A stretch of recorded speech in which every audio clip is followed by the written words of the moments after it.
ఇవాళ వరలక్ష్మి వ్రతం కదా, అందరింట్లో పూజలు చాలా బాగా జరుపుకున్నారు. నేను అసలు మార్నింగ్ లెగిసిన తర్వాత ఫోన్ పట్టుకుంటే యూట్యూబ్, వాట్సాప్, ఇన్స్టా ఎక్కడ చూసినా అసలు వరలక్ష్మి పూజ వీడియోసే వస్తున్నాయి. బట్ మా ఇంట్లో మాత్రం ఈరోజు వరలక్ష్మి పూజ జరగలేదు. వరలక్ష్మి పూజే కదా, అసలు ఏ పూజ జరగలేదు. నాకు కుదరక నేను చేసుకోలేదు. అందరింట్లో అమ్మవారికి ప్రసాదాలు చేసే ఉంటారు కదా, కొంచెం పంపిస్తే ఏమైంది మీకు? నెక్స్ట్ వీక్ నేను చేసుకునేటప్పుడు పంపించేదాన్ని కదా.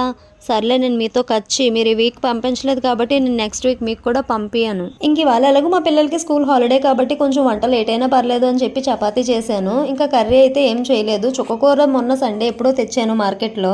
ఇంకా దాన్ని అయితే బయటికి తీసి పచ్చడి చేశాను. చపాతీ కూడా రుద్దేసుకుంటే రెండు పక్కనే చేయొచ్చు కదా అని చెప్పి చపాతీ రుద్దుతుంటే మా వాడు వచ్చి నేను చేస్తా అన్నాడు. సర్లే ఒకటన్నా చెయ్యని చెప్పి ఇచ్చాను వాడికి. రుద్ది ప్రపంచపాఠం చేసాడు వాడు. లాస్ట్ కి అది ఆడికే పెట్టాను. చూడండి అసలు వాడు ఒక్కడే కాదు, ఎంత సైన్యం ఉన్నారో నాకు పని హెల్ప్ చేయడానికి.